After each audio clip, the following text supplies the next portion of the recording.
দর্শক আমন্ত্রণ diamond cement প্রসঙ্গ চট্টগ্রামে আপনাদের সাথে রয়েছি আমি কামাল পারভেজ।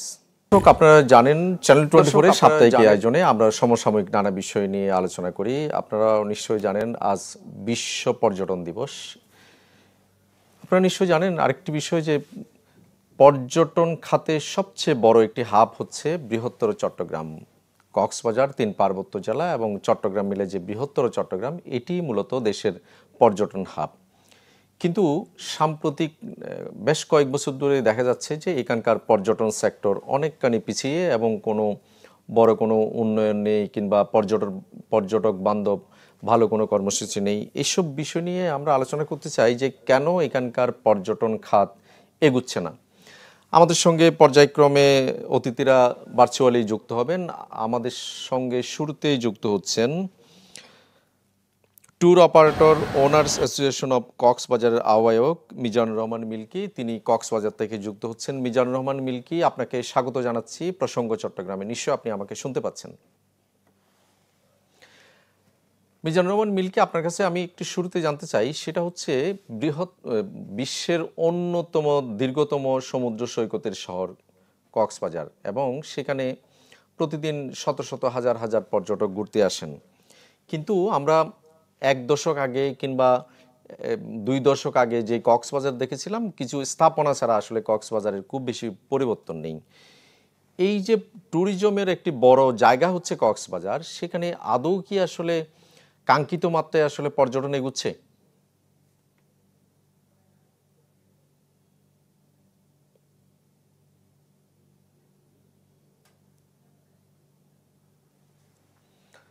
মিজানুর রহমান মিল্কি, আমি আপনার কাছে যেটা জানতে চাচ্ছিলাম সেটা হচ্ছে যে কক্সবাজারে হচ্ছে মূলত দেশের প্রধান পর্যটন কেন্দ্র এবং সেখানে হাজার হাজার মানুষ বেড়াতে যান।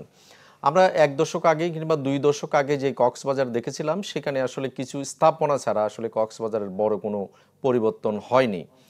কেন আসলে কাঙ্ক্ষিত মাত্রায় আসলে সেখানকার পর্যটন এগুচ্ছে না আপনার দৃষ্টিতে?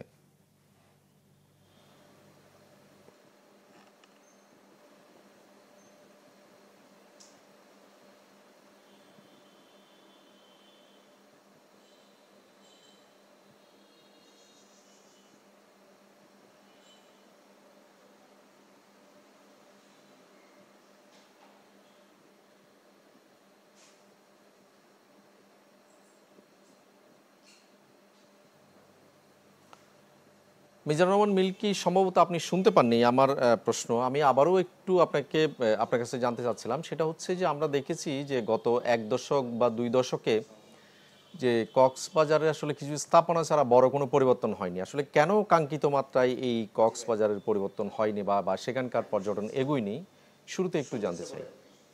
কথা বলুন, আপনি বলেন।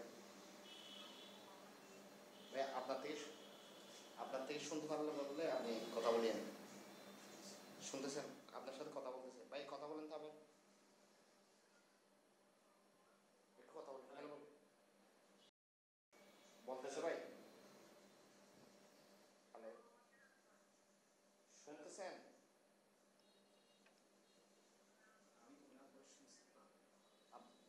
আপনি বলেন, আপনি বলেন।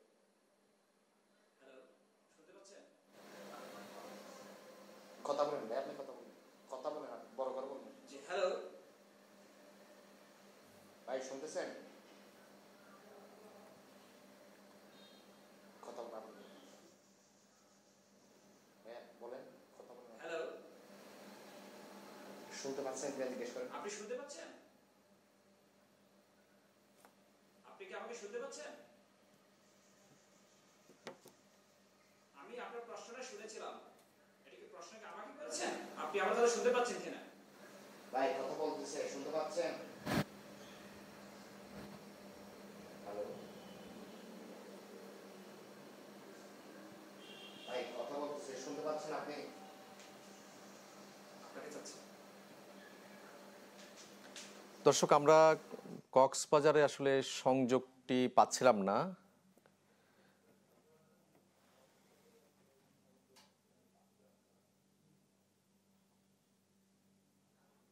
দর্শক, আমরা রাঙ্গামাটিতে যেতে চাই। সেখান থেকে আমরা আমাদের সঙ্গে অতিথি যুক্ত হচ্ছেন। আমরা একটু রাঙ্গামাটিতে যেতে চাই, সেখানকার পর্যটন নিয়ে আমরা জানবো।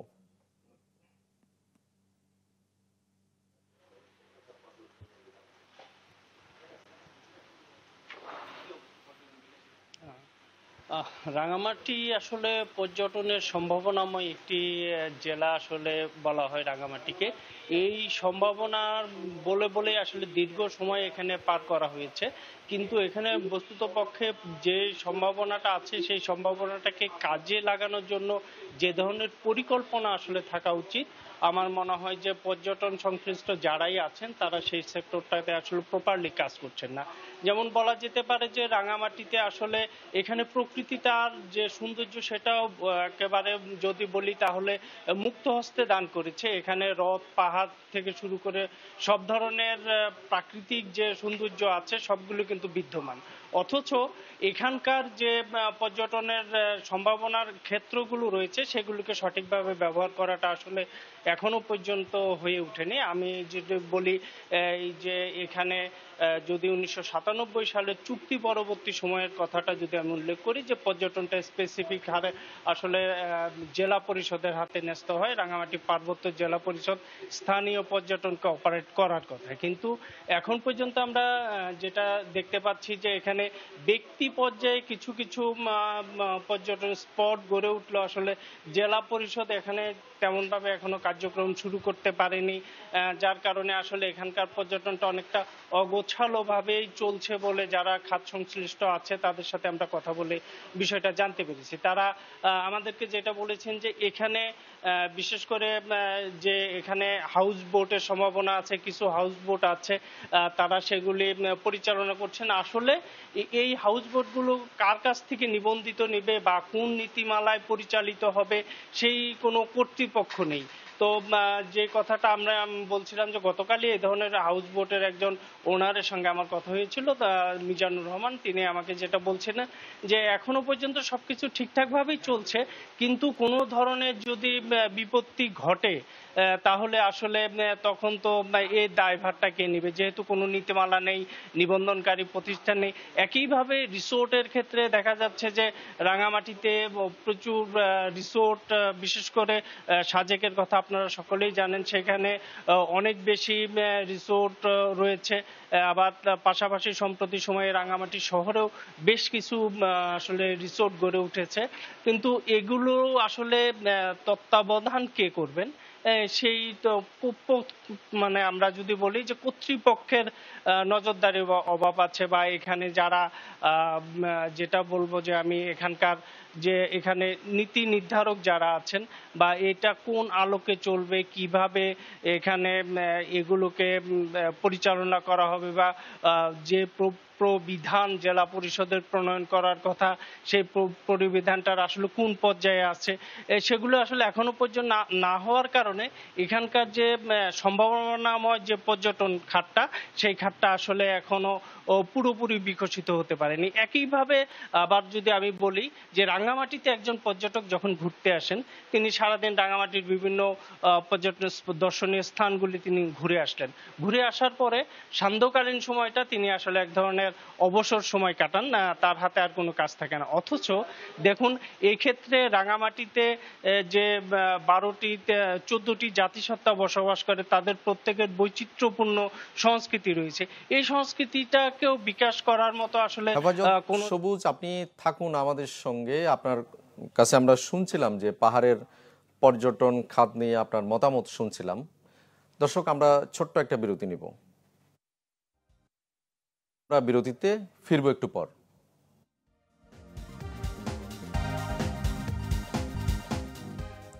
দর্শক, আবারও স্বাগত ডায়মন্ড সিমেন্ট প্রসঙ্গ চট্টগ্রামে। দর্শক, আমরা আলোচনা করছিলাম বিশ্ব পর্যটন দিবসে বৃহত্তর চট্টগ্রামের পর্যটন খাত কেন এগুচ্ছে না সে বিষয়ে আমরা আলোচনা করছিলাম। আমাদের সঙ্গে যুক্ত রয়েছেন দুজন অতিথি, কক্সবাজার এবং রাঙামাটি থেকে। এই পর্যায়ে আমরা যেতে চাই কক্সবাজারে, সেখান থেকে যুক্ত হচ্ছেন tour operator owners association of কক্সবাজারের আহ্বায়ক মিজানুর রহমান মিল্কি। মিজানুর রহমান মিল্কি, আপনি আমাকে শুনতে পাচ্ছেন নিশ্চয়ই? আপনার কাছ থেকে আমার আসলে যেটা জানার ছিল সেটা হচ্ছে যে আমরা গত 1 দশক কিংবা 2 দশকে যেটা দেখেছি সেটা হচ্ছে যে কক্সবাজারে প্রচুর মানুষ যায়, হাজার হাজার মানুষ যায়, কিন্তু সেখানে আসলে কিছু স্থাপনার পরিবর্তন ছাড়া আসলে খুব বেশি যে পর্যটন খাতের এগিয়েছে সেটা আসলে বলা যাবে না। কিন্তু তাহলে কেন আগাচ্ছে না, আসলে আপনার মন্তব্য বা পর্যবেক্ষণটা জানতে চাই।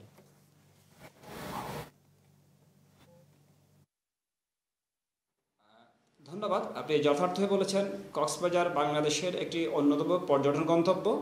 এখানে গত কয়েক দশকে কিছু উচ্চ দালান কোঠায় হয়েছে, আর যেভাবে ইনফ্রাস্ট্রাকচার ডেভেলপড হওয়ার কথা ছিল ট্যুরিজম বান্ধব, সেভাবে হয়ে ওঠেনি।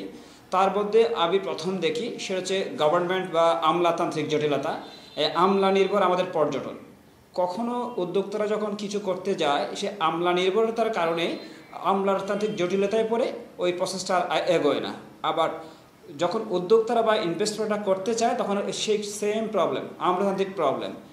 দ্যাট মিনস হচ্ছে বাংলাদেশের সেন্ট্রাল যে ট্যুরিজম ডেভেলপমেন্ট, তাদের যেমন পলিসি নাই, স্থানীয় প্রশাসনের এখানে আবার একটা আমলাতান্ত্রিক প্রবলেমে পড়ে কক্সবাজারের পর্যটনটা এভাবে এগোচ্ছে না।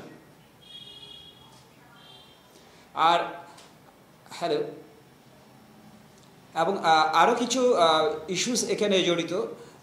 যেমন দেখা যাচ্ছে কক্সবাজারের পর্যটন শুধুমাত্র দালান কোঠা কেন্দ্রিক। পর্যটকরা কক্সবাজারে আসে শুধুমাত্র রাত্রে হোটেলে ঘুমায়, নাইট অ্যাক্টিভিটিস নেই। এখন আমরা শুধুমাত্র এক ধরনের পর্যটন নিয়ে পড়ে আছি। এখানে যেমন সমুদ্র আছে, সাথে আমাদের রিভার আছে। এখানে ইকোলজিক্যালি ডেভেলপ করে আমরা বিভিন্ন ধরনের sports tourism, river tourism, community based tourism, এই জিনিসগুলো এই পার্সপেক্টিভ এগোচ্ছে না সব কিছুর বলে আমি দেখছি। উদ্যোক্তারা এখানে বিনিয়োগ যে করবে, সেই বিনিয়োগের সেই পরিবেশের যে ভারসাম্য বা বিনিয়োগ যে তুলে নিতে পারবেন, সেই যে আপনার সাস্টেনেবিলিটি, সেই ওনারা নিশ্চয়তা ওনারা পাচ্ছেন না। যদি কখনও কোনো বিনিয়োগকারী এখানে রিস্ক নিয়েও থাকে, সেই ক্ষেত্রে দেখা যায় প্রশাসনিকভাবে বিভিন্ন ধরনের বাধার সম্মুখীন হয়। পরিবেশের বাধা, তারপর স্থানীয় বাধা, প্রশাসনের বাধা, এই ধরনের বাধাগুলো আমরা সম্মুখীন হচ্ছি। আমি সর্বোপরি মনে করি, যদি আমরা কক্সবাজারের পর্যটনটা আসলে বিশ্বমানের করতে চাই বা ফরেন ট্যুরিস্ট অ্যাট্রাক্ট করতে চাই, তাহলে আমাদের পলিসিগুলো আমাদের চেঞ্জ করতে হবে। আমাদের লং টার্ম প্ল্যান করতে হবে গভর্নমেন্ট থেকে, যেটা মাস্টার প্ল্যান, ট্যুরিজমের মাস্টার প্ল্যান। কোন জায়গায় কি হবে, কোথায় কি হবে, সেটা আগে থেকে প্ল্যান থাকবে। এক বছরের জন্য নয়, সেটা তো দীর্ঘমেয়াদী, 50 বছর, 60 বছর, 100 বছর, এই ধরনের লং টার্ম প্ল্যানে আমাদের যেতে হবে। এইভাবে যদি প্ল্যান হয়, জোনিং হয়, কোথায় কি করা যাবে, কোথায় কি করা যাবে না, এবং কীভাবে করতে হবে, আইন সবার জন্য সমানভাবে প্রযোজ্য হবে, কোনো আমলাতান্ত্রিক জটিলতা থাকবে না, তাহলে স্থানীয় প্রশাসন যদি হেল্প করে এবং পর্যটন বান্ধব হয়, এবং গভর্নমেন্টের পলিসি যদি পর্যটন বান্ধব হয়, বিনিয়োগ বান্ধব হয়, তাহলে কক্সবাজার পর্যটনটা ওইভাবে বুমিং বা ফ্লোরিশিং হবে। এবং আমি সম্প্রতি শ্রীলঙ্কা গিয়েছিলাম, দেখেছি আমাদের সাথে ওদের ইকোনমিক্যালি মিল্কি আরেকটা বিষয় জানার, সেটা হচ্ছে যে আমরা বিশ্বের দীর্ঘতম সমুদ্র সৈকতের শহর বলছি কক্সবাজারকে, এবং আমরা এর আগে দেখেছিলাম যে বিভিন্ন সময় দেখেছি যে বিদেশি পর্যটকরা সেখানে আসতো, কিন্তু গত কয়েক বছর ধরে আমরা বিদেশি পর্যটকের সংখ্যা একেবারেই কম সেখানে। আসলে কেন বিদেশি পর্যটককে আসলে আনা যাচ্ছে না?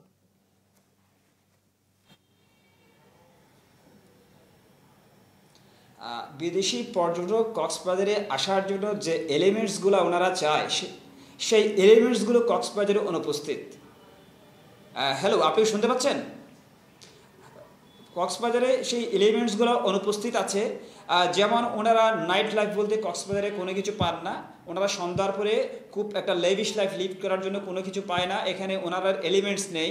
এবং তারপরেই আমাদের কক্সবাজার বিচ মোটামুটি নোংরা হয়ে যাচ্ছে।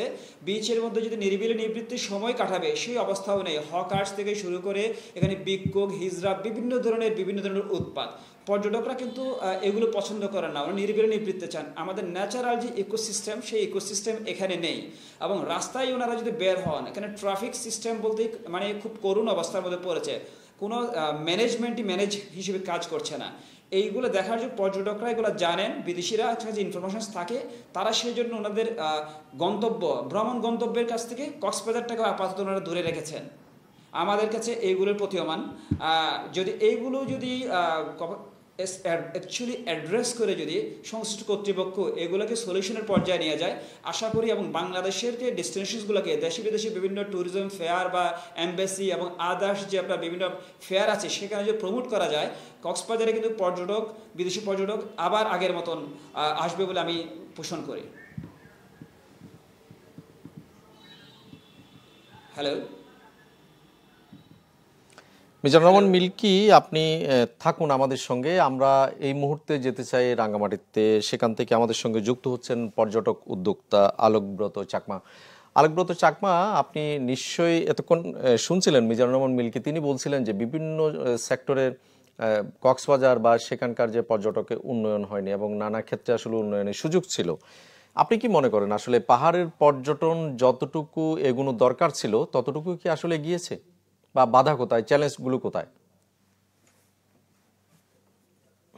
বলবো যে যতদূর এগোনোর কথা ছিল অতটুকু আগাইতে পারে নাই। এখানে বিভিন্ন ধরনের বাধা আছে, বিশেষত চিটাগং হিল ট্র্যাক্সে তো আপনি জানেনই, এখানে আমলাতান্ত্রিক একটা জটিলতা আছে। বিশেষত ট্যুরিজমের ক্ষেত্রে বলবো আমি শুধু, এখানে ট্যুরিজম করতে গেলে বিভিন্ন ধরনের আইনি কিছু বাধা পার হয়ে আসতে হয়, প্রশাসনিক বাধাও আছে এখানে। তো মূলত এখন যে হারে তারপরে এখানে হচ্ছে, পর্যটন শিল্প প্রসার হচ্ছে, উদ্যোক্তা বাড়ছে, তো এই সময়ে মোটামুটি আমরা এখন লক্ষ্য করছি যে প্রশাসনিক থেকে কিছুটা আমরা ছাড় পাচ্ছি, কিছুটা সহযোগিতাও পাচ্ছি। তবে আমি আশা করব যে অদূর ভবিষ্যতে এখানে ভালো পর্যটনের একটা সম্ভাবনা আছে।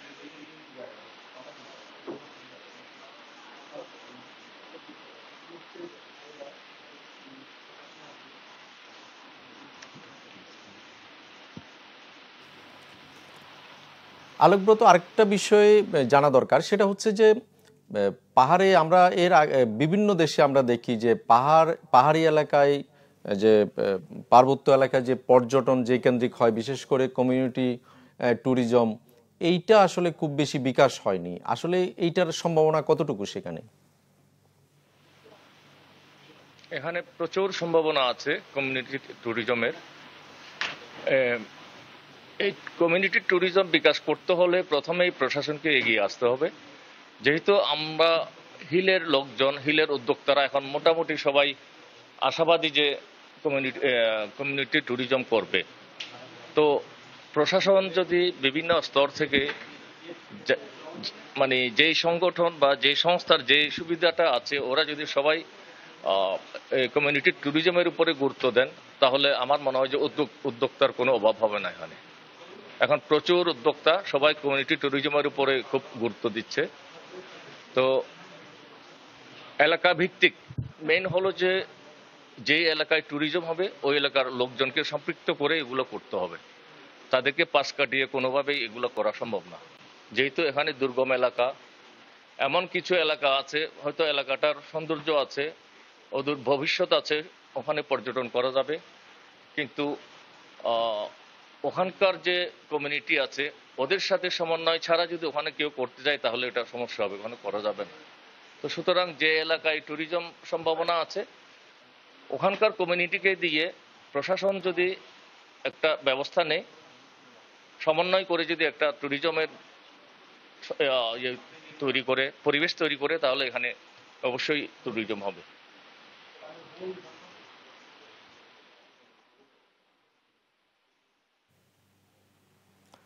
আমি সবশেষ আপনার কাছে জানতে চাই, সেটা হচ্ছে যে পাহাড়ি এলাকার জন্য কি আসলে একটা মাস্টার প্ল্যান দরকার কিনা, এই যে পর্যটন উন্নয়নে বা পর্যটনের বিকাশে?